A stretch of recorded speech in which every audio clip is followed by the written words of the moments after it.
Okay, so today we are going to be making some Middle Eastern lamb stew, and I will link the recipe below. I've made a little bit of modifications.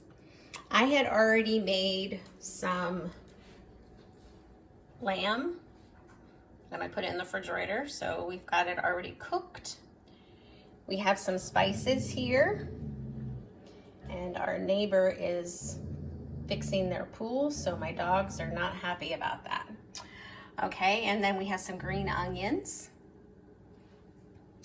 And oh, let me go over here again. That is some poppy seeds and some, I can't remember the other spice, but it's a mixture of different spices. So then I've got a little bit of bacon fat so that I can cook the onion and the garlic. Here's some spices here. And we are going to be adding the chicken stock and some garlic. And here in just a moment, I will show you a little bit more. Here we go. We're going to turn on our heat. I'm going to turn it on to a medium heat, and we're going to melt the bacon grease. And then we're going to be adding the onion, green onion, and the garlic. And once that's cooked, then we will, or brown or translucent, then we'll add our meat, because I did not need to cook the meat. It's going to be the last ingredient that comes in before the spices.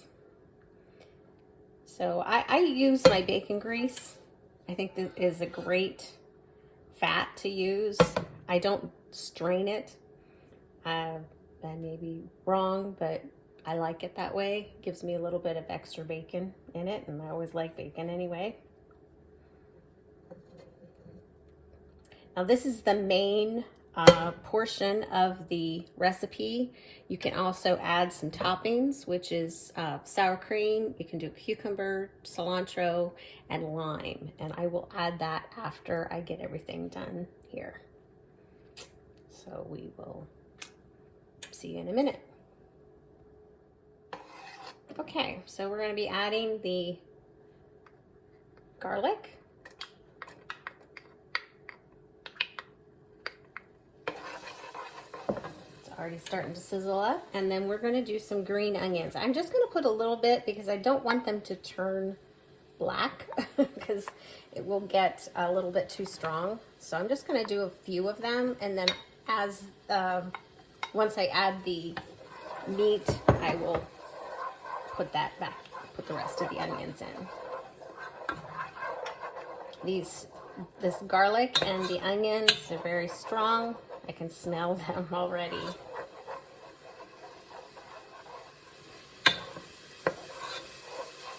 And I think that's going to be enough. And then we're going to go ahead and start adding the meat.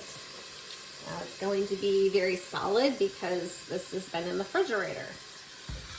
And I will get the pieces here in just a moment once we break them up a bit.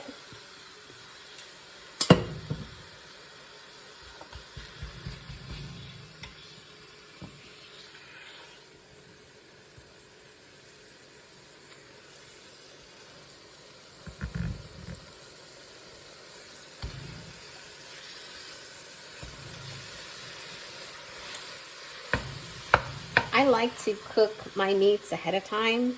It kind of gives me a protein quickly, but you could also use this as fresh,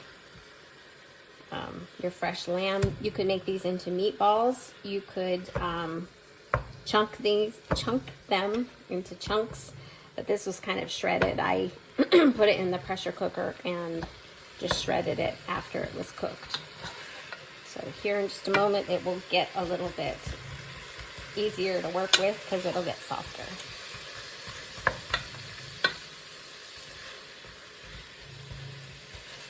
Now, I've talked before about using meats that are on sale, and almost always when I find lamb, it's on sale. I don't actually purchase it at $8 a pound. So So it's always on sale. It's always on the manager's special. So this is not something that I would normally have. This is more of a treat because, you know, I'm always on a budget.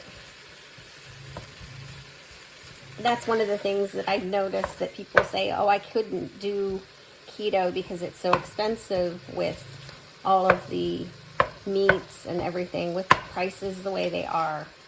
Well, what you can do is you can start looking at the manager's specials. Those are always a good start. But they don't have to be fancy. They can just be ground beef. You can do hot dogs. You can do tuna, anything like that. And once you find out how much you're going to be saving on other items, like you're not going to be buying as much bread, you're not going to be buying as many snacks because you're going to be full. And that is the key. You're going to be full. One of the things I found out with keto is I am always feeling comfortable. I don't feel deprived. If there's something that I want to have that is not keto friendly, I can always find a keto friendly alternative. So, you know, just keep that in mind before you say that it's too expensive.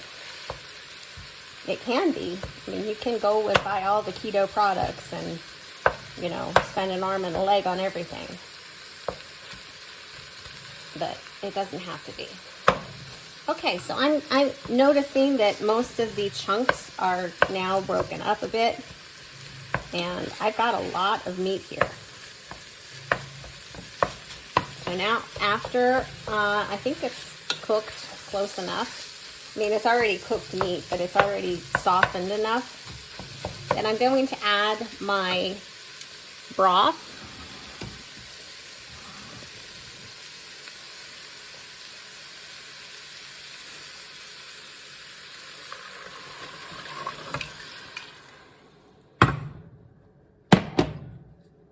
And of course that made it a lot quieter now.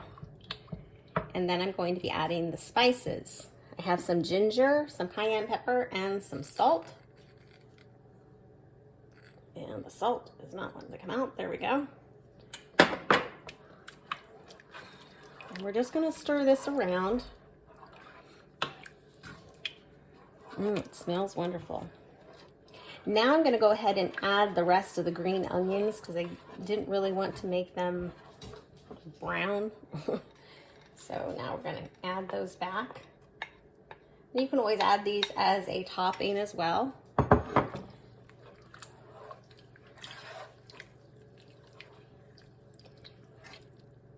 You could use the recipe that I've got this from. They have this as a slow cooker recipe or as an Instapot recipe, but I just decided just to cook it on my stove. You could do it either way.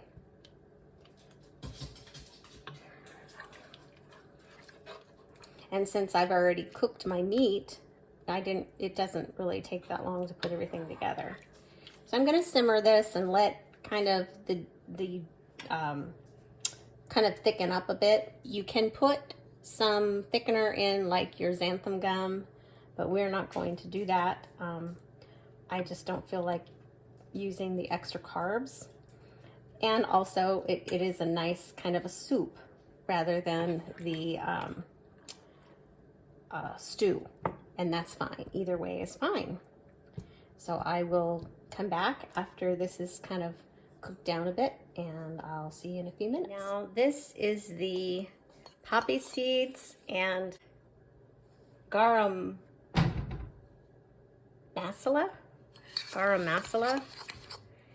So I'm just going to stir this together.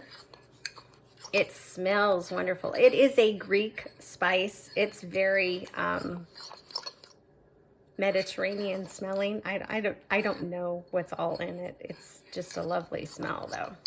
So this is the paste that is going to go into, now you can use the a spice grinder or put it in the food processor, but I'm just going to go ahead and mix it this way, and I may try to do this in the food processor. Let's see how that works.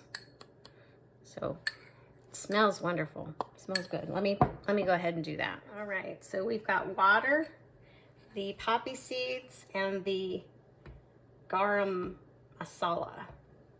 I think that's how you say it. We're going to put this in the food processor. And it's supposed to make a paste. Because right now it's kind of crumbly. It kind of just looks like dirt. It doesn't smell like dirt. It's got a lovely smell to it. And I think I'm gonna just kind of do everything in here. Okay, close enough.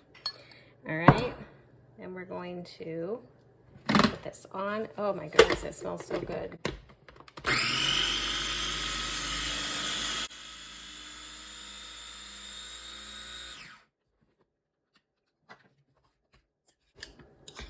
It's got like a peppery smell.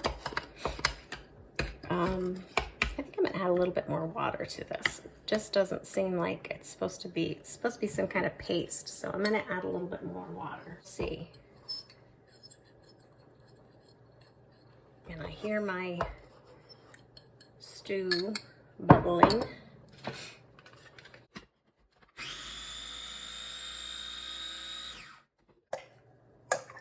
And I think I'm just gonna go ahead and add that to the soup. It's got a very wonderful smell. So let's come on over. Okay, as you can see, this is bubbling nicely. This is a lovely, lovely soup. As I said before, you could not use as much. It actually called for 2 or 3 cups of broth, and that was with the raw meat. So I'm wondering if I actually used 4 cups, and we're gonna have a little bit soupier, but that's okay. Let's go ahead and add this to this.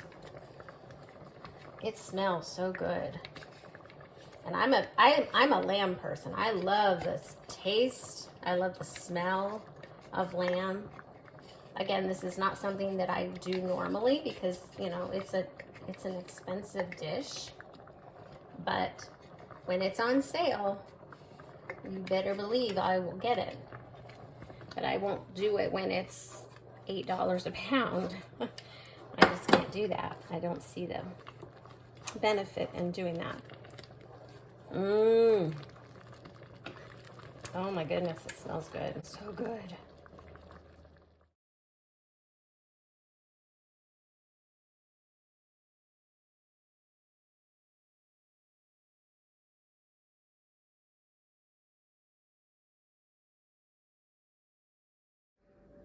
So here it is. I've put in a little bit of yogurt and some cilantro. Again, you could add as much or as little or nothing. And let's try it.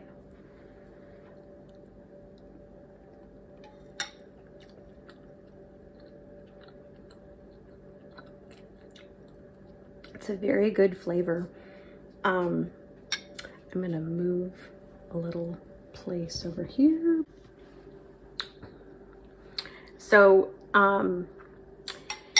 as I created this and as I've made it, I did not create this recipe. I've modified it from another recipe, and I said I would link it down below. This is a very, very filling soup. I've had 2 bites of it and I'm already starting to feel full, and I've had coffee today.